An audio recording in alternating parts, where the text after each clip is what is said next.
The Sjambok litupa is a heavy leather whip.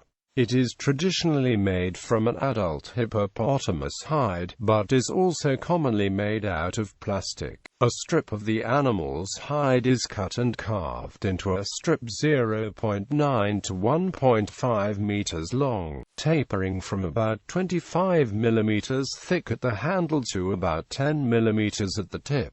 This strip is then rolled until reaching a tapered-cylindrical form. The resulting whip is both flexible and durable. A plastic version was made for the South African Police Service and effectively used for riot control. The Sjambok had a variety of uses, with the most obvious being cattle driving. It was heavily used by the voortrekkers driving their oxen while migrating from the Cape of Good Hope. Even today, the Sjambok is used by herdsmen to drive cattle. They are widely available in South Africa, from informal traders to regular stores, from a variety of materials, lengths and thicknesses. They are an effective weapon to kill snakes and ward off dogs and other attackers, and are still carried in public by many black South Africans for self-defense. Many South African households keep a Sjambok.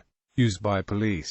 In South Africa it is sometimes seen as synonymous with the apartheid era, but its use on people started much earlier. It is sometimes used outside the official judiciary by those who mete out discipline imposed by extra-legal courts. In 1963, an inquiry into the police force of Sheffield in the United Kingdom found that rhino whips had been used on suspects to produce confessions where there was no apparent evidence to link them to the crimes.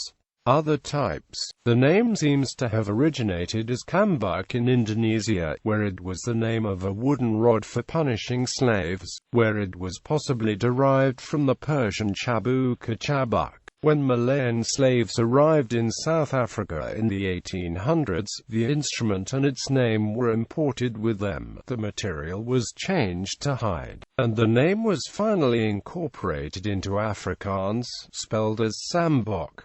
The instrument is also known as imvubu, kiboko and as nigolo. In the Portuguese African colonies and Congo Free State it was called a chicote, for the Portuguese word for whip. In the Belgian Congo, the instrument was also known as fimbo and was used to force labor from a local people through flogging, sometimes to death. The official tariff for punishment in this case was lowered in time from 20 strokes to 8, then 6, and progressively 4 and 2, until flogging was outlawed completely in 1955. In North Africa, particularly Egypt, the whip was called a kurbash, after the Arabic for whip. The term shabuag is used in the Somali language. It can also refer to a generic leather whip. In popular culture, in the movie Would You Rather, players are given the option to whip a fellow contestant with the Sjambok. In Willard Price's Elephant Adventure, a cruel Arab slaver known as the Thunder Man enjoys flogging captives with a Sjambok made from hippopotamus hide.